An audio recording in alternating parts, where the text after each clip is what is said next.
అందుకే మీరు ఒకటి బాగా గమనించండి, అన్నిటికన్నా చాలా గొప్ప దానం ఏది అంటే ధర్మమునకు సంబంధించినటువంటి విషయములను లోకమునందు ప్రచారము చేయుట. మీరు ఇవాళ అన్నం పెట్టారనుకోండి, సాయంకాలానికి జీర్ణమైపోతుంది, మళ్ళీ ఆకలిస్తుంది. ఓ కంటికి శస్త్రచికిత్స చేయిస్తే కొన్నాళ్ళకి మళ్ళీ రెండో కంటిలో మసక ఏర్పడి శస్త్రచికిత్సకు సిద్ధం అవుతుంది. ఇవాళ జ్వరానికి ఔషధం ఇప్పిస్తే రేపు మళ్ళీ ఔషధాన్ని కోరుకుంటుంది. మీరు ధర్మం గురించి ఒక్క ప్రసంగం చేస్తే అధర్మ మార్గంలో వెడదామనుకున్నవాడు కూడా మానేస్తే వాడి వలన బాధపడవలసిన కొన్ని వందల మంది దాని నుంచి తప్పుకుంటారు. పైగా విని ఆచరించిన వాళ్ళందరూ ఉద్ధరణ పొందుతారు. అందుకే ప్రవచనానికన్నా ధర్మ ప్రచారం కన్నా గొప్పది లోకంలో ఇంకొకటి లేదు. అది ఆత్మోద్ధరణ హేతు. అందుకు ఈ దేశంలో మహాత్ములు కూడా తమలో తాము రమించి ఆత్మానుభవాన్ని పొందగలిగిన యోగులు కూడా ఆ మౌనాన్ని విడిచిపెట్టి ప్రత్యేకంగా వచ్చి వాళ్ళకి మౌనం విడిచిపెట్టడం ఇష్టం కాకపోయినా మన కోసమని మాట్లాడతారు. అందుకే వాళ్ళు అనుగ్రహించి మాట్లాడారు కాబట్టి వాళ్ళు మాట్లాడితే ప్రవచనం చేశారు, ఉపన్యాసం చెప్పారు అనరు, అనుగ్రహ భాషణం చేశారంటారు. ఎందుకని అంటే వాళ్ళు మాట్లాడక్కల, వాళ్ళు మౌనంలో ఒక్కటైపోయి అన్ని లోపలికి తీసుకుని రమిస్తారు. అలా రమించగలిగినటువంటి వాడు తన సౌఖ్యాన్ని పక్కన పెట్టి వచ్చి మాట్లాడుతున్నాడు. ఎందుకని? అయ్యో వీళ్ళు పాడైపోకూడదని మనకు ఉపదేశం చేస్తున్నాడు ఆయన. ఆ ఉపదేశం శాస్త్రాన్ని ఆధారం చేసుకుని జరుగుతోంది. ఆ ధర్మ ప్రచారమునకు లోకంలో అంత పెద్ద పీఠం. ధర్మ ప్రచారము కన్నా కూడా లోకులు, ప్రత్యేకించి నరులు మంచి మార్గంలో నడవడానికి కావలసినటువంటి మార్గము ఇంకొకటి ఉండదు. ధర్మమునందు అందరూ ఊంచుకుంటే అసలు లోకంలో నేరము, శిక్ష ఈ రెండు మాటలు ఉండవు. రామాయణంలో ఓ మాట అంటారు, ఎవరి నోటి విన్నా రామా రామా రామా అంతే. ఇంటికి తాళం కప్పలేదు. ఇంట్లో పెద్దవాళ్ళు చిన్నవాళ్ళకి ప్రేతకార్యం చెయ్యడం లేదు. భార్య బ్రతికి ఉండి భర్త వెళ్ళిపోవడం, భార్య వైధవ్యం పొందడం లేదు, దొంగతనాలు లేవు. ఇది ఫలశ్రుతి. ఎలా ఉంటుంది ఇదంతా? అంటే అందరూ రామా రామా రామా అన్నారు. రాముడేమంటాడు? శాస్త్రము శాస్త్రము శాస్త్రము గురువు అంటాడు. ఇది మీరు పట్టుకోవాలి. రామరాజ్యం రామరాజ్యం అంటారు. రామరాజ్యం రాముడే పరిపాలిస్తే వస్తుందని నేను అన్నాను అనుకోండి, మళ్ళీ రాముడు వస్తేనే, మళ్ళీ రామావతారం వస్తే రామరాజ్యం వస్తుంది. అలా అయితే రాముడు మనకిచ్చింది ఏమీ లేదని గుర్తు. మళ్ళీ ఆయన వస్తే రామరాజ్యం వస్తుంది కాదు. రాముడు ఎప్పుడైనా పరిపాలన చేస్తున్నప్పుడు సంక్లిష్ట పరిస్థితి ఏర్పడితే ఎంతమంది ఎన్ని సలహాలు చెప్పినా వింటాడు. తాను నిర్ణయం తీసుకునేటప్పుడు ఏమని చెప్తాడంటే, నేను ఈ పని ఇలా చేస్తాను, ఎందుకో తెలుసా, శాస్త్రం ఇలా చెయ్యమని చెప్పిందంటాడు. శాస్త్రము ప్రమాణం ఆయనకి. తస్మాత్ శాస్త్రం ప్రమాణంతే కార్యాకార్యం వ్యవస్థితౌ. శాస్త్రం ఎలా చెప్పిందో అలా చేస్తాడు. శాస్త్రం ఎలా చెప్పిందో అలా చేసినటువంటి రాముని యొక్క పరిపాలన యందు ఎవ్వరూ బాధపడకుండా ఉన్నారు అంటే నువ్వు కూడా శాస్త్రమును ప్రమాణంగా చేసుకుని పరిపాలన చేస్తే అప్పుడు కూడా రామరాజ్యమే వస్తుందని చెప్పాలి. అంతేగాని రాముడు వస్తేనే రామరాజ్యం వస్తుందంటే రామరాజ్యం రాముడు వచ్చేదాకా రాదు అని మంగళకర వాక్కు. కాబట్టి సా శ్రద్ధ కదితా సిద్భి యయా వస్తూపలభ్యతే. బాగుందండి, మీరేదో తలకొట్టుకు చెప్తున్నారు, సంతోషం. కానీ శ్రద్ధ కలగకపోతే ఎంత మీరు చెప్పినా ఇక్కడ విన్నప్పుడు పోని మీ మీద ఎందుకు పెట్టడం? ఈ ప్రసంగం చేస్తున్నప్పుడు నాకు శ్రద్ధ ఉంది కానీ కిందకి దిగేటప్పటికి పోయిందనుకోండి, ఏదో దొంగతనం చెయ్యాలనిపించింది అనుకోండి, అప్పుడు ఎలా, ఎవరికి చెప్పను? మళ్ళీ బెంగళూరు వచ్చినప్పుడు మీకు చెప్పనా, ఏమండి దొంగ బుద్ధి గురించి మీతో చెప్పాను కానీ ఆ రోజు సభ నుంచి వెళ్ళగానే ఏదో చిన్న వస్తువు ఎత్తుకుపోయాను సుమండి, అది ఏమిటో మరి ఆ రోజే దొంగతనం చేశాను విచిత్రం అని మీకు చెప్పనా? కాదు, అలా చెప్పలేదు శాస్త్రం. శాస్త్రం ఏం చెప్పిందంటే, నీ బలహీనత ఏది ఉందో దాన్ని బలహీనతగానే నువ్వు గుర్తించగలిగితే. ఆయన అలా చెప్తాడు కానండి, కళ్ళ ముందు దొరికింది ఎక్కడ వదిలేస్తామండి అన్నవాడికి భగవంతుడు ఏం చేస్తాడు? ఆయన అలా చెప్పాడు, అది సత్యం, నేను అలా తీసుకోకూడదు పక్క వాళ్ళది, కానీ దొంగతనం చేసేసాను, నాకు ఈ బుద్ధి పోవట్లేదు, ఏదో ఒకలా పక్క వాళ్ళది ఎత్తుకొద్దామన్న భావన ఉంటుంది. ఇది ఎలా అంటే ఎవరికి చెప్పమని చెప్పిందంటే, అసలు నీకు ఈ సంకల్పాలు రావడానికి కారణమైన మనసుని నీకు ఇచ్చినవాడు ఎవరు? భగవంతుడు. ఆయనకే చెప్పు. ఆయన దగ్గర చెప్పేటప్పుడు దాపరిక వంతు, ఉన్నదున్నట్టుగా ఆయన ఉన్నాడు అని నమ్మి ఆయన దగ్గర కూర్చుని చెప్పు. అంతేకాని కాశీ నుంచి నేనే కొనుక్కొచ్చానండి విగ్రహం అంటే ఆయన పలకడం, అది విగ్రహం కాదండి, అది నేను కాశీ నుంచి తెచ్చిన విగ్రహం కాదండి, అది పరమాత్మ అంటే అప్పుడు పలుకుతాడు. సత్యసాయిబాబా గారు ఒక ఉదాహరణ చెప్తుండేవారు. వెనకటికి ఓ పిల్లాడికి ఎప్పుడు చూసినా పూర్ణత్వమే అంటే అన్ని సున్నలే వచ్చేవి. ఎవరో ఒక ఆయన దగ్గరికి వెళ్ళి అడిగాడు, అలా ఉపన్యాసం చెప్పిన ఆయన, అయ్యా నాకు మార్కులు రావట్లేదు, ఏం చేయమంటారు? విఘ్నేశ్వరుడిని పూజించబోయ్. ఆయన విఘ్నేశ్వరుడు బొమ్మోటి పెట్టి అగరత్తుల పాపం 30 రోజులు తిప్పి పరీక్షకి వెళ్ళాడు, మళ్ళీ సున్నా. ఎందుకు ఇది? ఇంకో ఆయన అడిగాడు, ఏదో అమ్మవారిని పూజించు, శారదని పూజించు. ఈ విఘ్నేశ్వరుడిని అలా పెట్టేసి దూరంగా అమ్మవారిని తెచ్చిపెట్టి సరస్వతీదేవికి అగరత్తులు పెట్టాడు, మళ్ళీ రాలా, పక్కన పెట్టేశాడు. ఇంకో ఆయన అడిగాడు, శివుణ్ణి పెట్టబోయ్, జ్ఞానం ఇస్తాడు అన్నాడు. శివుణ్ణి పెట్టి అగరత్తులు ధూపం వేస్తున్నాడు. ధూపం వేస్తుంటే ధూపం ఎక్కడేశారో అక్కడే ఉంటుంది ఏమిటి, అది అలా పోతుంది గాలిలో పొగ వెళ్ళిపోయి. ఈయనకి మార్కులు ఇవ్వనటువంటి దేవుళ్ళు ఉన్నారే, విఘ్నేశ్వరుడును సరస్వతీదేవి, అక్కడికి పోయింది. ఈయన ఆ రోజున ఇలా ధూపం చూపిస్తూ ఇలా చూశాడు, అన్నన్నన్నన్నా ఒక్క మార్కి ఇప్పించలేదు కానీ ధూపం పీల్చేస్తున్నారా అని గబగబా వెళ్ళి 2 ఉత్తరీయాలు తీసుకొచ్చి విగ్రహాల ముక్కులకు కట్టేశాడు. గభాలన విఘ్నేశ్వరుడు సరస్వతీదేవి లేచారు. లేచి ఒరే నిన్ను అనుగ్రహించామన్నారు. ఆయన తెల్లబోయిదేడి, ధూపం వేస్తే నాకు ఎప్పుడూ పలకలేదు, ముక్కులు కడితే పలికేదేమిటన్నాడు. ధూపం వేసినప్పుడు మేము విగ్రహాలని ధూపం వేశావు, ముక్కులకి గుడ్డ కట్టినప్పుడు మేము ఉన్నామని నమ్మి గుడ్డ కట్టేశావు, ధూపం పీల్చేస్తున్నామని. మేము ఉన్నామని నువ్వు నమ్మితే కదరా మేము అనుగ్రహించాము. మేము విగ్రహాలంటే నిన్నెలా అనుగ్రహించాం? విగ్రహంగానే ఉన్నాం. ఇవాళ ముక్కు గుడ్డ కట్టావు, మేము ఉన్నామని నమ్మావు. ఏ భావనతో కట్టావో? ఉన్నామని నమ్మావు, చాలు ఉన్నాం, పలికాం. ఇచ్చి సంభో విద్య. అసలు వాడు ఉన్నాడని నమ్మితే కదా వాడికి చెప్పడం. నేను కాశీ నుంచి తెచ్చిన విశ్వనాథుడు అండి, తిరుపతి నుంచి తెచ్చిన వెంకటేశ్వర స్వామి విగ్రహం అండి, నేను ఏదో కంచి నుంచి తెచ్చిన అన్నపూర్ణ కామాక్షి విగ్రహం అండి, ఇవన్నీ నేను తెచ్చిన విగ్రహాలేనండి. కొంత అంటే నేను అన్నాను, ఎందుకు అండం, ఎందుకు ఆ మాట అండం వదిలిపెట్టేయండి. కానీ ఈ విగ్రహాలు విగ్రహాలు విగ్రహాలు అన్న మాట మీరు అన్నప్పుడు అవి ఎందుకు పలుకుతాయండి? అవి పరమేశ్వరుడు ఏంటి? అసలు శ్రద్ధే లేదు అక్కడే. కాదు, వాడు ఉన్నాడు, వాడు ఆ రూపంలో కూర్చున్నాడు నా ఇంట, నా స్వామి. అందుకే సుప్రభాతం పాడితే నిలబడి పాడతారు, ఏకాంత సేవ చేస్తే కూర్చుని చేస్తారు. సుప్రభాతం ఎందుకు చేస్తారంటే చటుక్కుని లోపలికి వెళ్ళకూడదు. చటుక్కుని లోపలికి వెళ్ళిపోయారనుకోండి, మీరు ఏమని అడిగారు? ఏకాంత సేవ చేసినప్పుడు అమ్మవారితో కలిసి పడుకోమని అడిగారా? అమ్మవారితో కలిసి పడుకున్నప్పుడు ఇద్దరు ఎలా ఉన్నారో చటుక్కుని తలుపు తీస్తే ఎలా? మనమే చెప్తున్నామా వెంకటేశ్వర సుప్రభాతంలో? మనం చటుక్కుని తలుపు తీయడం కాదు, మనం బయట నిలబడి కౌసల్యా సుప్రజా రామ పూర్వా సంధ్యా ప్రవర్తతే అని బోల్డన్ని గుర్తులు చెప్పేసి, అదిగో చిలకల లేచిపోయి, చిలకలు అరుస్తున్నాయి, పళ్ళు తినేస్తున్నాయి, ఇవన్నీ చెప్పేస్తే ఆయన చటుక్కుని లేచిపోయి, అయ్యో ఇంతమంది పిల్లలు బయట నించున్నారు, లక్ష్మి ఒక్కసారి కనపడొస్తానని భళ్ళు తలుపులు తీసి బయటకు వస్తాడు. అప్పుడు నిజంగా ఆయన బయటికి వస్తే భక్తులు అంటారు, కమలాకు చచూచుక కుంకుమతో నియతారుణితాతుల నీలతనో కమలాయతలోచనలో కపతే విజయీ భవ వెంకట శైలపతే. మాకు విజయం ఇమ్మన్రో, నీకు విజయమగుగాక. ఎందుకని? సౌలభ్యం. ఆయన చటుక్కుని బయటికి వచ్చేయడంలో ఉత్తరీయం లేదు, జారిపోయింది. రాత్రి లక్ష్మీదేవిని కౌగిలించుకుని పడుకున్నప్పుడు అమ్మవారు అయ్యవారిని సంతోష పెట్టడానికి తన కుచుములకు అలదుకున్నటువంటి కస్తూరి ఆయన వక్షస్థలం మీద ఎర్రటి చుక్కలు కనపడుతోంది. అమ్మవారిని గాఢంగా కౌగిలించుకున్నవాడు అని తెలిసిపోతోంది. అసలే పోనీ నువ్వు కూడా ఎర్రగా ఉంటే గొడవ దిగిపోయింది, నల్లగా ఉంటావు. ఆ నలుపు మీద ఎర్ర చుక్కలు కనపడుతున్నాయి. అమ్మవారిని గాఢాలింగనం చేసుకుని పడుకున్నామని తెలిసిపోతోంది. చటుక్కున ఉత్తరీయం కూడా లేకుండా వచ్చేసావు. మా కోసం ఇలా వచ్చేసావా? అసలే మా కళ్ళంత మంచివి కావు స్వామి, కనురాపు తగులుతుందేమో. విజయీ భవ వెంకట శైలపతే. నువ్వు అది అనుభవించాలి. అందుకని ఓ గంట కొట్టో తలుపు తట్టో మెల్లిగా తలుపు తీస్తారు. అంటే ఏమిటి? వాడు ఉన్నాడు అన్న భావనేనా?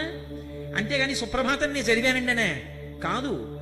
నువ్వు చదవగా తెర తీసేటప్పటికి వాడు కనపడితే, నువ్వు తెర తీస్తే వాడు కనపడ్డాడు కాదు, నిన్ను అనుగ్రహించడానికి వాడు తెర తీశాడు. ఈ భావన ఉంటే ఆ తెర తొలగుతుంది. త్యాగరాజస్వామి వెంకటేశ్వర స్వామి దర్శనానికి వెళ్ళారు. ఏదో కారణం ఇప్పుడు కుదరదులేండి తెరవేశారు. ఆయన ఎవరికీ చెప్పలేదు. ఆయన అక్కడ కూర్చుని తెరదీయగరాదా అని కీర్తన చేశారు. స్వామి, నీకు నాకు అడ్డు ఈ మాయా అన్న తెర ఎప్పుడూ ఉంది, తెర తీయవా అని అడిగారు. భళ్ళు అని తెలుసుకుంది తెర. ఇప్పుడు తెర ఎవరైనా తీసి దర్శనమిచ్చారా? తెర ఆయనే తీయించి దర్శనమిచ్చాడా? తెర తీసి దర్శనమిచ్చాడని అనకూడదు, తెర తీయించి దర్శనమిచ్చాడన్నారు. నువ్వు పాడిన సుప్రభాతానికి ఆయన అనుగ్రహించాడు. ఆ భావన లేనప్పుడు ఎన్ని మాటలు సుప్రభాతానికి అడితే నీకు మనసులో ఆ పండిన అనుభూతి కలుగుతుంది. వాడు ఉన్నాడు అన్న భావన నీకుంటే మళ్ళీ వెనక్కి రండి. ఇదంతా ఎందుకు చెప్పానంటే, నీకు మనసిచ్చిన వాడు వాడే కాబట్టి వాడికి చెప్పు ఆ మాట. ఈశ్వర, శ్రద్ధ ఉండాలని మీరు చెప్పారు, దొంగతనం చెయ్యొద్దని చెప్పారు, పరమాద్భుతమైన ఈ శరీరాన్ని ఇచ్చారు, దీన్ని 7 ధాతువులతో కప్పారు. చర్మము, రక్తము, మాంసము, కొవ్వు, అస్థి, శుక్ల, మేధ చర్మం మీద ఒక్క పిసరు ఇలా తొలగితే ఈగలు దోమలు చీమలు పట్టి పీకేస్తాయి, రక్తం కారిపోతుంది. ఎంత అద్భుతంగా పెట్టావయ్యా ఈశ్వరా ఈ చర్మాన్ని. చిన్నప్పుడు నా చెయ్యంత ఉన్నాను అప్పుడు పెట్టిన చర్మం. ఆ తర్వాత 6 అడుగులు పెరిగాను.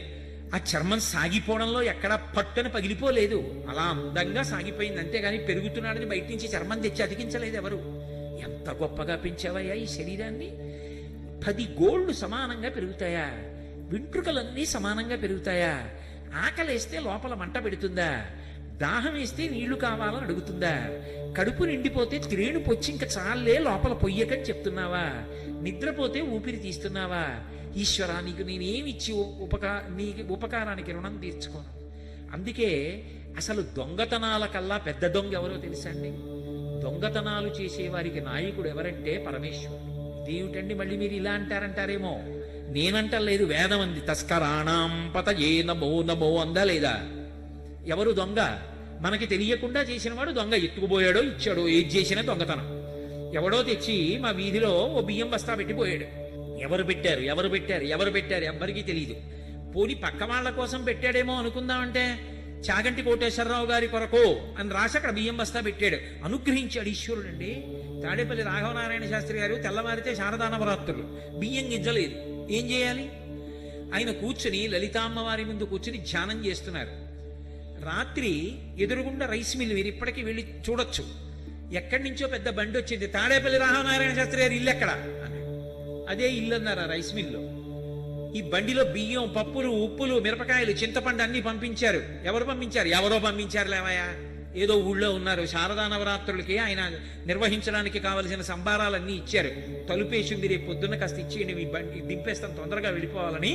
ఇవి తాడేపల్లి రాఘవనారాయణ శాస్త్రి గారు శారదా నవరాత్రులు చేయడానికే ఇచ్చారు, ఆయన కోసం కాదు. ఆయనకంటే ఆయన పుచ్చుకోరు, అందుకే ఇచ్చారని చెప్పండి, రేపు ఇచ్చేసేయండి అని చెప్పి వెళ్ళిపోయాడు బండి వేసుకుని. ఎవరు పట్టుకొచ్చి ఇచ్చారు? తెలియదు. తెలియకుండా ఇచ్చిన దొంగే కదూ. ఆయన ఎవరో తెలియదు, ఎప్పుడు చెప్పడం. తెలియకుండా పట్టుకుపోయిన దొంగే కదూ. నాకు తెలియకుండా నాలో కూర్చుని నా ఊపిరి తీస్తున్నావా? అది తీసి విడిచిపెట్టబట్టే కదా బాగున్నారా బాగున్నారా బాగున్నారా అని అడుగుతున్నారు. అది ఆగిపోయింది అనుకోండి, బాగున్నారా అని అడిగేదే అడిగా. కొత్త కర్రలు తెచ్చి కట్టేస్తారు కొత్త బట్టేసి. కానీ బాగున్నారా బాగున్నారా అంటే ఊపిరి తీస్తున్నాను కాబట్టి. అది నేను తీసేటట్టు అయితే, నేనే ఊపిరి తీస్తున్నాను అనుకోండి, అప్పుడు ఊపిరి ఆగిపోయిన వాళ్ళందరూ అమాయకులై మరిచిపోయాడు ఊపిరి తీయడం. ఎందుకు ఊపిరి ఆగిపోతోంది అంటే, తీస్తున్నవాడు వేరొకడు ఉన్నాడు, వాడు శాసనం చేశాడు ఇంకా తీయద్దని, ఆగిపోయిందంతే. వాడు లోపలుండి తీస్తున్నాడు. అదే శంకరాచార్యులు వారు అంటారు, యావత్ పవనో నివసతి దేహే తావత్ పృచ్యతి కుశలంగేహే గతవతి వాయో దేహాపాయే భార్యాభిభ్యతి తస్మిన్ కాయే.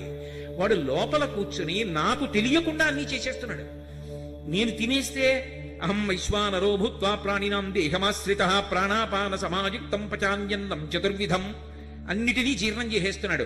ఊపిరి తీసేస్తున్నాడు, నెత్తురు కరిపేస్తున్నాడు, ఊపిరి ఒకే వేగంతో తీయిస్తున్నాడు. ఎక్కడున్నాడాయా వెంకటేశ్వర స్వామి వారంటే అన్నమాచార్యులు వారు చెప్పారు. ఆయన అన్నారు ఆనంద నిలయంలో ఉన్నాడండి 6 అడుగుల విగ్రహం. ఆయన అనలేదు. ఆయన అన్నారు వడిబాయక తిరిగే ప్రాణబంధుడా. ఒక వేగం మారకుండా లోపలికి వెళ్ళి బయటకు వస్తున్న ఊపిరుందే, తీయడంలో కష్టం వచ్చేస్తే ఎగూపిరి, తీయలేకపోతుంటే దిగూపిరి. రెండూ ఆయాసమే. ఆయాసం లేకుండా నాతో ఊపిరి తీయించి ఊపిరి విడిచిపెడుతున్నవాడున్నాడే, వాడు నా ముక్కు చివర కూర్చున్న ప్రాణబంధుడు, వాడే వెంకటేశ్వరుడు. అది తత్వం. కాబట్టి ఇప్పుడు వాడు ఉన్నాడు అనేటటువంటి నమ్మకం, ఆ భావన, దానికి శరీరమే సాక్షి. అది శౌచ్యం. నిన్న మీతో నేను మనవి చేసింది. ఇప్పుడు ఆయన నా పూజామందిరంలో ఉన్నాడు. అవి విగ్రహములు కావు, నా తండ్రి. ఆయన అలా విరాజమానుడై ఉన్నాడు, ఉండి నన్ను అనుగ్రహిస్తున్నాడు. అందుకే మా ఇంట్లో కుర్చీలు ఉంటాయి, ఎవరైనా వస్తే కూర్చోడానికి. సింహాసనం ఒక్కటే ఉంది పూజ గదిలో. సింహాసనంలో మాత్రం ఎవరూ కూర్చోరు. ఎంత ఆత్మీయులు రానివ్వండి, సింహాసనంలో కూర్చోండి నేను కూర్చోబెట్టను. సింహాసనంలో కూర్చునేది నా ఇంటి పరిపాలకుడు, నా స్వామి కూర్చుంటాడు. ఆయన నాకు పరిపాలకుడు. నేనిక్కడ కూర్చుని ఉపన్యాసం చెప్తుంటే నాకు జ్ఞాపకం వచ్చేటట్టు చేస్తూ, నా చేత మాట్లాడిస్తూ, నా వాక్కుకి ఇటువంటి శక్తినిచ్చి, నాతో మాట్లాడించి, నా ఆరోగ్యాన్ని నిలబెట్టి, ఇక్కడికి వస్తే నాకు పట్టెడన్నం వేళ పట్టున దొరికేటట్టు చేసి, నా ఇంట నేను ఏ పార్వతీ పరమేశ్వరుల్ని కొలుస్తున్నానో ఆ పార్వతీ పరమేశ్వరులే ఇక్కడ శివకుమారు భార్యగా ఉన్నారు. ఉండి వేళ పట్టున నేను ఆలస్యంగా అన్నం తింటానేమో అని తొందరపడిపోయి పరుగెత్తి తీసుకొచ్చి ఆవిడ అన్నం పెడుతోంది. అయ్యో వీడు పై ఊరు ఎడుతున్నాడని నా తల్లి వెంటబడి అన్నం పెడుతోంది ఆ రూపంలో, పెట్టకపోతే ఈ ఉపన్యాసం ఎలా చెప్తాను? కాబట్టి వాళ్ళు పరిపాలకులు నన్ను ఎప్పుడు నా యోగక్షేమాలు చూస్తూ ఉంటారు. వాళ్ళిద్దరూ వాళ్ళు ఉన్నారన్న నమ్మకం నాకుంటే, స్వామి నాకు ఈ దొంగ బుద్ధి పోవట్లేదయా, మళ్ళీ వెనక్కి రండి, నాకు ఈ దొంగ బుద్ధి పోవట్లేదు, నువ్వు ఇచ్చావు మనస్సు, నువ్వు ఇచ్చావు బుద్ధి, నువ్వు ఇచ్చావు శాస్త్రం, నువ్వు ఇచ్చావు గురువుని, కానీ పూనిక కలగట్లా, ఏదో దొంగతనం చేయాలనిపిస్తుంది, ఏమిటో ఈ పిచ్చి నాకు అర్థం కాదు, తెలుసు అది చేస్తే పాడైపోతానని, కానీ చేయకుండా ఉండలేకపోతున్నాను. ఈశ్వర నాకు ఈ దొంగ బుద్ధి పోగొట్టవయ్యా అని మనసు విప్పి వాడితో మాట్లాడాలి. అలా మాట్లాడితే మీ బలహీనతని వాడికి చెప్తే శరణాగతి చేశారంట. అది శరణాగతి. నయ్యితి నయ్యితి నయ్యితి అన్న సాధనా మార్గం ఎక్కడికి వెడుతుందో శరణాగతి మార్గం అక్కడికే వెడుతుంది. అందుకే శరణాగతి అంత తేలిక కాదు. ఈశ్వరుడితో బలహీనత చెప్తారు, చెప్తే శరణాగతి అవుతుంది. అందుకే చూడండి, ధూర్జటి చెప్తాడు పరమశివుడితోటి, తమకంబొప్ప పరంగనాజనుల పరద్రవ్యంబులన్ మృత్యులింగ మహోద్యోగము చేయునెమ్మనము, దానింబట్టి వైరగ్య పాశంబులం చుట్టి బిగించి నీ చరణస్తంభంబునం కట్టివైచి ముదంబెన్నడు కల్గజేయగదవో శ్రీకాళహస్తీశ్వర అన్నాడు. దొంగతనం మీదే మాట్లాడాడు. ఈశ్వర నా మనసు ఒక పెద్ద దొంగ, నువ్వు పరిపాలకుడు. ఇందాక ఓ మాట అన్నాను కదా, ఆయన దొంగ అన్నాను కదూ.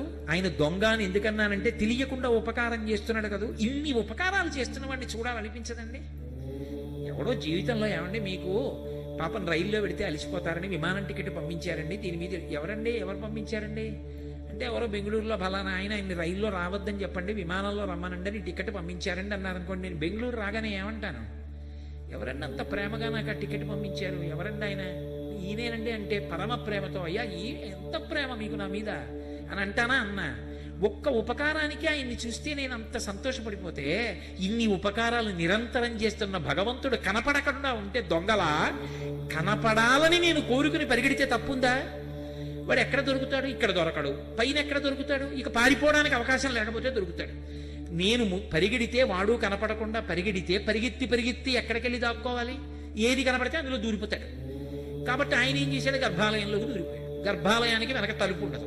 నేను వచ్చేసాడు. ఇప్పుడు ఆయన ఎక్కడికి పోతాడు? అలా నిల్చున్నాడు. ఇప్పుడు నేనన్నాను, దొంగ ఇన్ని ఉపకారాలు చేసి చూడాలనుకుంటే ఇక్కడ దొరికావా నాకు? గులు తిరిగిన దొంగ గూ వాడు గుడిలోనే దాగేనే గూ. అది అన్నమయ్య. ఎంత హర్షం! అబ్బా, ఇన్ని ఉపకారాలు చేస్తున్న వాడు ఇదిగో ఇక్కడ దొరికాడు. వీడు కనపడ్డం, జీర్ణం చేస్తున్నాడు, ఊపిరి తీయిస్తున్నాడు, శక్తిని ఇస్తున్నాడు, మాట్లాడిస్తున్నాడు, కవిత్వం చేయిస్తున్నాడు, బిడ్డల్ని ఇచ్చాడు, ఉద్యోగం ఇచ్చాడు, డబ్బు ఇచ్చాడు. కనపడడే? ఇన్నాళ్ళకి కనపడ్డావయ్యా. ఎంత ఆనంద పారవస్యంతో కన్నుల వెంట నీళ్లు కారిపోతాయి. తస్కరాణం పతయే నమో నమో అంది యజుర్వేదం. అందుకే అటువంటి పరమేశ్వరుడు నీ ఎదురుగుండా ఉండగా వాడికి చెప్పు నీ మనసుని సంస్కరించమని. అందుకు చెప్పాడు ధూర్జటి, తమకంబొప్ప పరంగనాజనుల పరద్రవ్యంబులన్ మృత్యులింగ మహోద్యోగము చేయునెమ్మనము.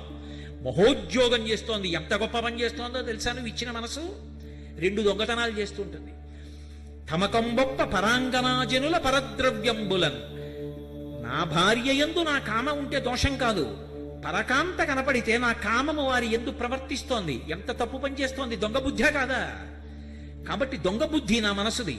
పరద్రవ్యంబులన్, నాది కానిది పరుల ద్రవ్యాన్ని చూస్తే అది నాకు ఇస్తే బాగుండనిపిస్తోంది. దొంగ బుద్ధే కాదా? వాడు ఇవ్వకపోతే పట్టుకొచ్చేద్దాం అంటోంది, ఎలాగో అలా మోసగించి తెద్దామంటోంది. దొంగ బుద్ధే కాదా? పరాంగనా పరద్రవ్యంబులన్ మృత్యులింగ మహోద్యోగము చేయునెమ్మనము. నా మనసు ఇన్ని దొంగతనాలు చేస్తోంది. చెప్పేశానుగా దొంగతనం అని.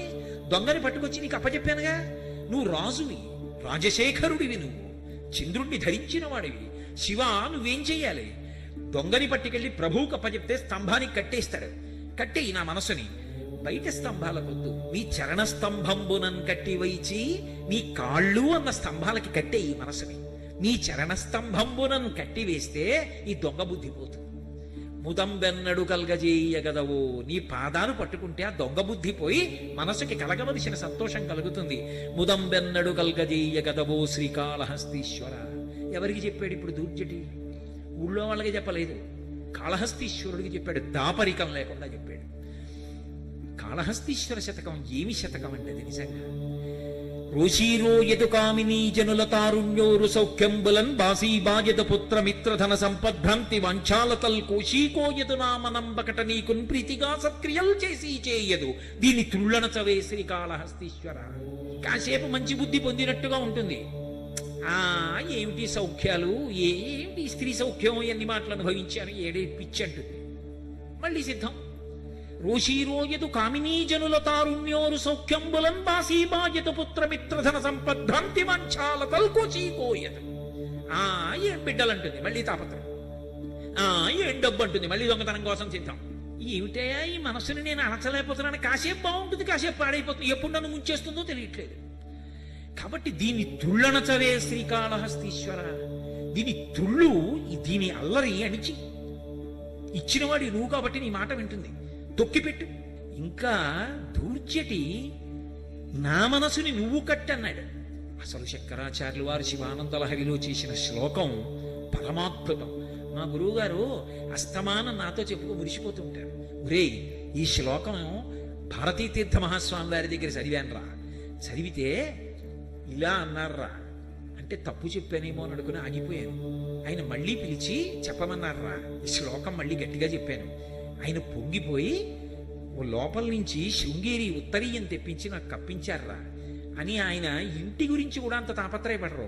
ఆ ఉత్తరీయం మాత్రం దాచుకుని అప్పుడప్పుడు చూపించి కళ్ళమ్మ నీళ్లు పెట్టి. అందుకే మీరు ఒకటి బాగా గమనించండి, అన్నిటికన్నా చాలా గొప్ప దానం ఏది అంటే ధర్మమునకు సంబంధించినటువంటి విషయములను లోకమునందు ప్రచారము చేయుట. మీరు ఇవాళ అన్నం పెట్టారనుకోండి, సాయంకాలానికి జీర్ణమైపోతుంది, మళ్ళీ ఆకలేస్తుంది. ఓ కంటికి శస్త్రచికిత్స చేయిస్తే కొన్నాళ్ళకి మళ్ళీ రెండో కంటిలో మసక ఏర్పడి శస్త్రచికిత్సకు సిద్ధం అవుతుంది. ఇవాళ జ్వరానికి ఔషధం ఇప్పిస్తే రేపు మళ్ళీ ఔషధాన్ని కోరుకుంటుంది. మీరు ధర్మం గురించి ఒక్క ప్రసంగం చేస్తే అధర్మ మార్గంలో వెడదామనుకున్నవాడు కూడా మానేస్తే వాడి వలన బాధపడవలసిన కొన్ని వందల మంది దాని నుంచి తప్పుకుంటారు. పైగా విని ఆచరించిన వాళ్ళందరూ ఉద్ధరణ పొందుతారు. అందుకే ప్రవచనానికన్నా ధర్మ ప్రచారం కన్నా గొప్పది లోకంలో ఇంకొకటి లేదు. అది ఆత్మోద్ధరణ హేతు.